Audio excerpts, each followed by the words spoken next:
Hello everyone. Most of you all have requested revising literary devices.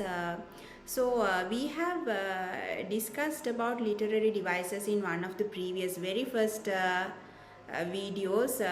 There then I have mentioned you what is metaphor, what is a simile, and what is personification. So some of the basic literary devices we have discussed in that previous video. So I thought of because we have not earlier discussed alliterations, assonance, and the other basic literary devices. So I thought of making a short video to discuss the basic literary devices. Then first let's take alliterations. Alliterations is the repetition of the consonant sound. When the consonant sound repeats in a line, we call it alliteration. So for example, when it says like it was a dark, dull day, the d sound repeats. Slowly, silently she came. Sir sound repeats. So sir sound, b sound, d sound, any consonant sound repeats in a line, we call it as alliteration. And assonance, another technique which is the opposite of alliteration. If alliteration is the repetition of the consonant sound, assonance is the repetition of the vowel sounds. You all know we have 5 vowel sounds: a, e, u, a. So when these vowel sounds repeats in a line, we call it as assonance, like meet, sheet, beat. E sound repeats. Then a sound repeat, o sound repeats. When like that, rumbling, tumbling, a sound repeats. So like that you can find alliterations and assonance. And the other important thing is you should know the purpose of using alliterations and assonance. You all know, like in literature we use the literary devices or the techniques especially to emphasize what we say, because it's literature. It's very artistic, very creative, very it's like very interestingly we present an idea in literature. It's not just like we just a day-to-day spoken language. I came to the class, I sat down, I did my studies, went back, like not like that. Literature, it's very like something what we want to say, we say it in an interesting way, very artistic way. So when you use these literary devices such as alliterations, assonance, you can emphasize on, or you can stress on the idea that you mention. Even in Sinhala literature you might have noticed, and even in advertisements, like when it says Sinindu Sudu Mudu Hamak, so sir. So like that, Sinhala literature also in these artistic products we use this as a technique. When it says it rhymes and it gives an additional, when the alliterations and assonance are used, it gives an additional force, reinforce the idea what you need to express. So the purpose, always learn why do we use alliteration. Alliterations and assonance are always used to enhance the idea what you say, or to stress on, or to give an additional power to what you talk about. Then next, another technique we have oxymoron. Oxymoron means two contradictory sounds. When you keep two opposite words together, two contradictory words together, we call oxymoron. For example, when you say she looks beautifully ugly. Just imagine like you are going for a wedding. You put on a lot of makeup. So in a way you look beautiful with your makeup, but once again you look little ugly with too much of makeup, artificial. And you like, so then we are like in the middle, like we can say like she looks beautiful but ugly, like beautifully ugly. So that is oxymoron, two opposite words. Like we say like I'm happily sad today. You are happy but at the same time you are sad. So oxymoron, like meaningfully meaningless. Like when you keep two opposite words together, we call oxymoron. Then symbols. Symbols, you all know, we have traditional symbols and personal symbols. Anything can be symbolical in literature. It can be an object, it can be an animal, it can be an action, anything you can use. And also, like I said, personal symbols, the writers can use. For example, in one of our short stories, Evelyn, the way that Evelyn was sitting at the beginning of the story, just leaning her head against the window. So her action is symbolical. That symbolizes her mood. The fact, and the window can symbolize something. Like that, symbols can be anything, any action, any animal, any object, anything can be symbolical. And apart from that, we have some traditional symbols that you all know. For example, like you all know, red rose is the symbol of love. Then cross is the symbol of Christianity.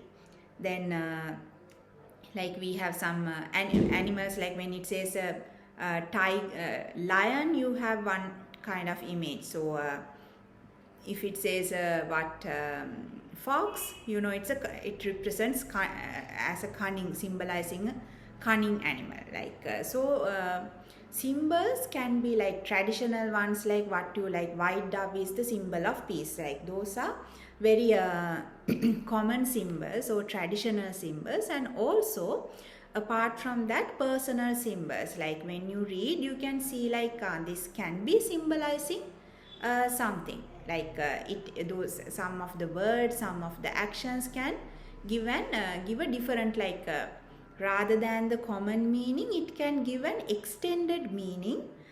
So we call it then symbol. So then another technique, irony, that also a very common technique we use in literature. Irony means what you say the opposite of opposite, it gives the meaning. For example, like just imagine you all don't study much, but your teacher would say like, I know you all are very good students, you all are studying really well. So that what I mean, I want to say the opposite of that. No, you don't study. So then I am telling the opposite of that. So what you say, the opposite it means. Irony means always the opposite idea. So we have verbal irony, situational irony. We can divide like that, but just remember the meaning. Irony, it's like imagine when it says woe is kind. You know woe is not kind. Woe is very cruel. But when it says woe is kind, it's ironical. So irony is always what you say, the opposite it means, right? Then oxymoron we discussed, and another thing, onomatopoeia. Onomatopoeia, it's another technique which is what sound effect is suggested through the words. You can remember in one of your poems your poetry, I think Morning at the Window by T.S. Eliot. So they are the rattling, the word rattling, the sound of the plates. Sound is when it says, okay, very simple example, jingle bells. The bells jingle. So the sound is suggested through the word. Lion roar, the roaring sound. So the sound can suggest through words. So when the sound, like I remember in one of the poem, Wilfred Downes, stuttering rifles, rapid rattle, stuttering rifles, that sound comes through the the rifles, stuttering rifles, rapid rattle, alliteration, no? R sound. So like that, you can easily identify when the consonant sound repeats its alliteration, vowel sound repeats its assonance, opposite sounds together we can call oxymoron. When the sound effect is suggested through the words, you can call it onomatopoeia. the opposite idea is indicated, then you can call it irony. So then what else? Satire, sarcasm, cynical.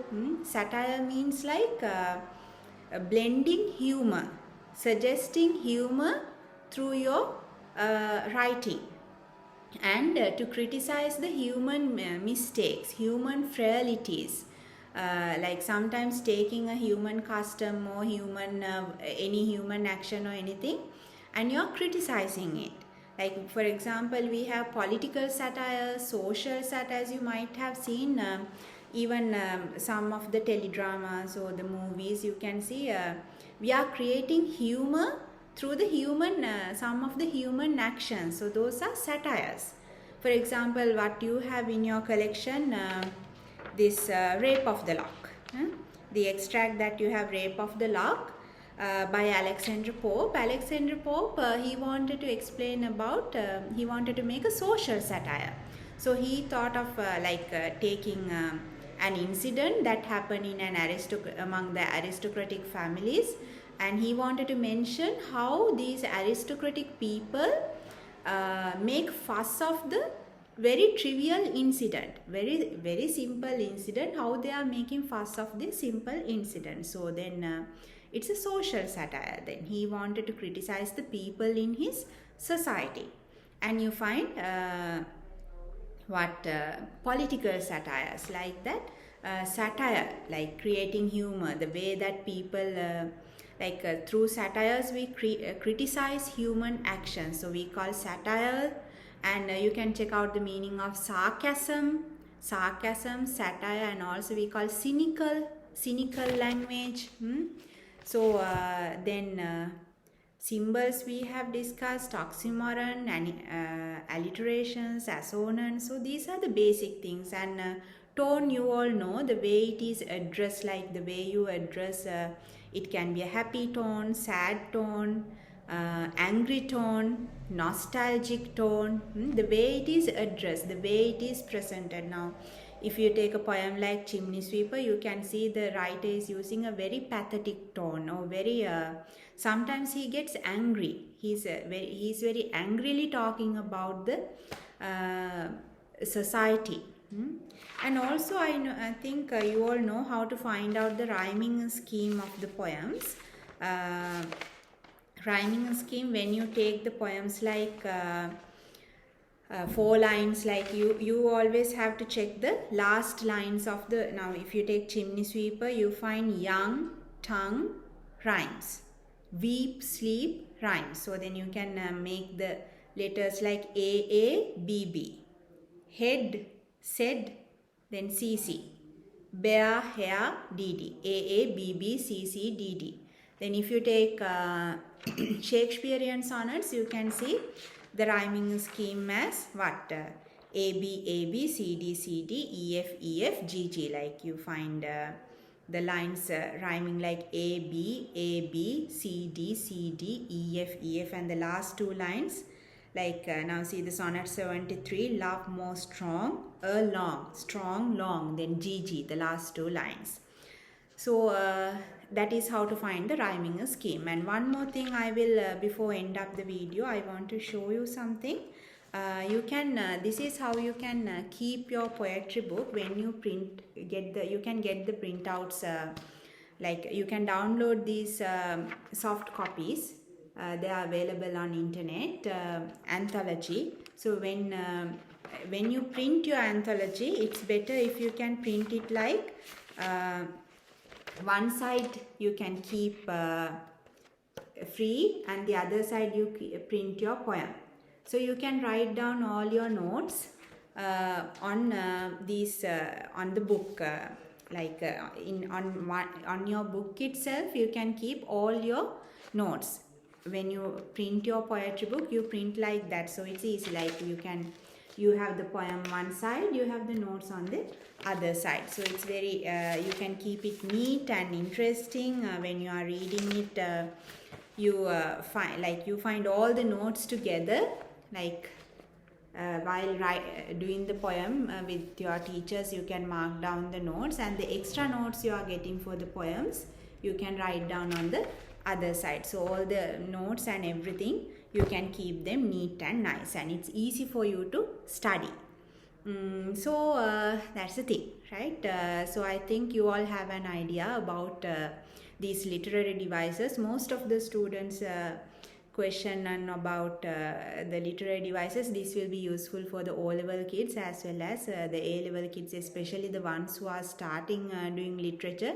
There are like some students, they haven't done O-level literature. So if you are completely a beginner for the literature, for the subject, you can start with the literary devices, and you can move on doing poetry and short story, and then you can smoothly move on to the novels and dramas. Okay, so any other question, you can make a comment under the comment section. Let's meet again with another video. Thank you for listening. Bye.